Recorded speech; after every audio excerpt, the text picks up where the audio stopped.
நமது வெற்றியாளர்களுக்கு வணக்கம். முதுகலை தமிழாசிரியர் தேர்வு, பட்டதாரி ஆசிரியர் தேர்வு, கல்லூரி பேராசிரியர் தேர்வு, அரசு பணியாளர் தேர்வாணைய தேர்வு என அனைத்து தேர்வுக்கும் பயன்படக்கூடிய வகையில் இருக்கக்கூடிய பகுதி தான் நம்ம பார்த்துட்ருக்குறோம். இது இன்னா 40 நூலினுடைய கடவுள் வாழ்த்து பாடல் தான் இப்போ நம்ம பார்க்குறோம். இதில் முக்கன் பகவன் அடிதொழாதார்க்கின்னாம் பொற்பு அண ஊர்தியை உள்ளாது ஒழுகின்னா சக்கரத்தானை மரப்பு இன்னா ஆங்கின்னா சத்தியான் தாழ் தொழாதார்க்கே. இதில் முக்கன் உடையான் அப்படின்னு சிவபெருமான், முக்கன் பகவன் அப்படின்னு சிவபெருமானை கூறுகிறது. எந்த நூல் அப்படின்னா இன்னா 40 நூல். அதுக்கப்புறமா அவருடைய அடியை தொழாதவர்களுக்கு துன்பம் நேரிடும். அப்புறமா சொல்கிறது என்ன அப்படின்னு பார்த்திங்கன்னா, பொற்பு அண உறுதியை. பொற்பு அப்படின்னா அதற்கு பொருள்னா அழகிய அப்படிங்கிற பொருளில் வரக்கூடியது. இந்த அழகிய அன்னம் ஊர்தியை, அண ஊர்தியைன்னு கொடுத்துருக்குறாங்க இல்லையா. அந்த அண ஊர்தி அப்படிங்கிறது அன்னத்தை ஊர்தியாக உடையவனை தொழுதல். அவரை என்ன செய்யணும், கட்டாயமாக உள்ளாதுன்னா நினையாமல் நடத்தல் துன்பத்தை தரும். அன்னத்தை ஊர்தியாக உடையவர் அப்படின்னு சொல்லி இங்கே யாரு, நான்முகனை சொல்லப்படுகிறது, பிரம்மனை சொல்றாங்க. அடுத்ததாக சக்கரத்தானை மரப்பு இன்னா. சக்கரத்தானை அப்படின்னா சக்கரம் உடையவனை, திருமாலினை மறத்தல் இன்னா துன்பம் தந்துவிடும். அதனால இவர்களுடைய பாதங்களை எல்லாம் நாம் வணங்க வேண்டும். அப்புறம் சத்தியான் அப்படின்னு கொடுத்துருக்கிறது இங்கே யாரை குறிப்பிடுகிறது அப்படின்னா முருகபெருமானை குறிப்பிடுகிறது. சத்திய முருகனுடைய தாழ் தொழாதார்க்கு அவங்களுக்கும் துன்பம் ஏற்படும். ஆங்கின்னா அதோடு மட்டும் இல்லாமல் அவருடைய பாதத்தை தொழாதவருக்கும். அப்போ இதில் 4 இறைவன்களை குறித்து குறிப்பிடப்பட்டிருக்கிறது. யார்? சிவன், நான்முகன், திருமால், முருகன் 4 பேரையும் வணங்க வேண்டும். அப்போது இன்னா 40 கடவுள் வாழ்த்தில் புகழப்படும் இறைவர்கள் அப்படின்னு கொடுக்கலாம், இல்லை புகழப்படுபவர்கள் இவர்கள் அப்படின்னு குறிப்பிடலாம். இதற்கு அடுத்தா நம்ம எதை பார்க்க போகிறோம் அப்படின்னா இனியவை 40 பாடலை பார்க்க போகிறோம். இப்போ ரெண்டையும் ஒப்பிட்டு பார்க்கும் பொழுது நமக்கு ஒரு வினா கேட்டாங்க அப்படின்னா அந்த வினாவில் எளிதாக விடையளிக்க எளிதாக இருக்கும். அந்த பாடலை பார்த்துட்டு அந்த முறையை நம்ம பார்க்கலாம். இது இனியவை 40 அதில் உள்ள பாடல். ஏற்கனவே பார்த்தது நம்ம இன்னா 40 பாடல் பார்த்தோம். இந்த பாடல் இனியவை 40 உள்ள கடவுள் வாழ்த்து பாடல். கண் 3 உடையான் தாழ் சேர்தல் கடிதினிதே தொல்மான் துழாய் மாலை யானை தொழல் இனிதே முந்துர பேணி முக 4 உடையானை சென்று அமர்ந்து ஏத்தல் இனிது. கண் 3 உடையான், இங்கே சிவபெருமானை 2 பாடலையும் நம்ம பார்க்கும்போது வேறுபாடு தெரியும். இங்கே கண் 3 உடையான்னு சொல்லி சிவபெருமான் அவருடைய தாழ் பாதத்தை அடி சேர்வது இனிது, கடிதினிதே அப்படின்னு மிக இனிது உரிச்சொல் இங்கே இடம்பெற்றிருக்கிறது. அப்புறம் தொல்மான் பழமையான புகழை உடைய, பெருமை உடைய. மான் அப்படிங்கிறது என்னென்னா மாண்பு, பெருமை, சிறப்பு அப்படின்னு உடைய.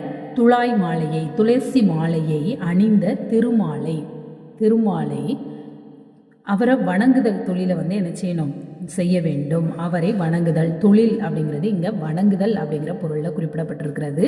அதுக்கப்புறம் முந்துர பேணி முக 4 உடையவனை, எல்லாருக்கும் முன்பாக துன்பம் வருகிறது என்றால் முதலாக பாதுகாக்கக்கூடியவன் படைப்பு கடவுளாகிய பிரம்மன். அதான் முக 4 உடையவனை சென்று அமர்ந்து ஏத்தல் இனிது, அவரையும் வழிபடுவது இனிது அப்படின்னு குறிப்பிடப்படுகிறது. அப்போ இதில் யாரை குறித்தெல்லாம் சொல்லப்பட்டிருக்கு அப்படின்னா 3 இறைவனை குறித்து குறிப்பிடப்படுகிறது.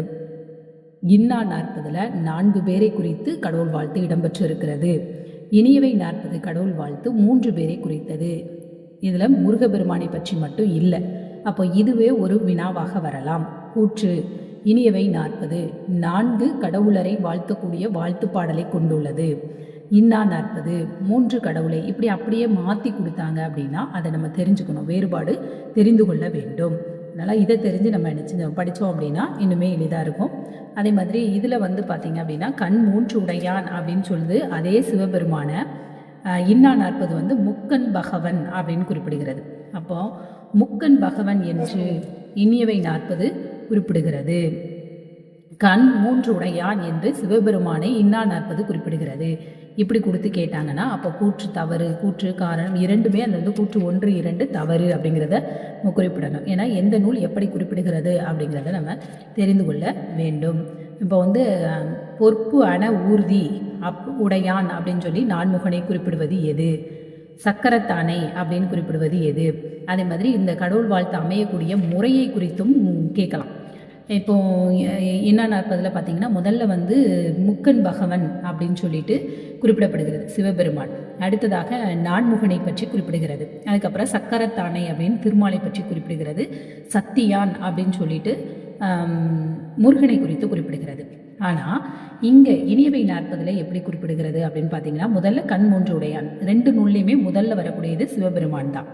அடுத்தது பார்த்தோம் அப்படின்னா திருமாலை குறித்து வருகிறது. 3வதாகத்தான் நான்முகனை பற்றி வருகிறது.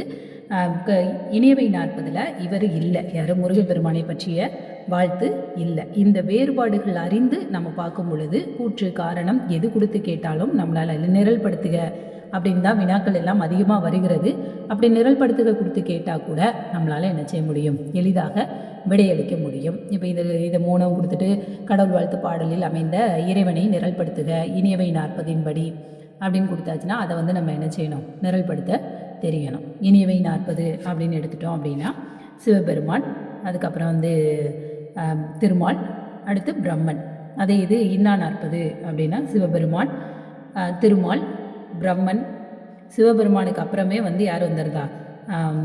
பிரம்மன் வந்துடுறாரு. 3வதா திருமால் வராரு. 4வதா முருகன் வராரு. இந்த வேறுபாடோடு நம்ம படித்தோம் அப்படின்னா ஒவ்வொரு விஷயத்தையும் இந்த மாதிரி ஆழ்ந்து படிக்கும் பொழுது தான் நம்மளால் மதிப்பெண் அதிகமாக பெற முடியும். மெட்டீரியல் அப்படிங்கிறத விட நாம் தயாரிக்கிற இந்த நோட்ஸு ஒவ்வொரு குறிப்புகளும் தான் நமக்கு பயனுள்ளதாக இருக்கும். அதனால் இந்த குறிப்புகளை எல்லாம் அப்படியே என்ன செய்யுங்க? நோட்ஸ் எடுத்து வச்சு படிக்கும் பொழுது ஒவ்வொன்றும் நம்முடைய வெற்றிக்கு உறுதுணையாக அமையும். வெற்றி நமதே. வாழ்த்துக்கள்.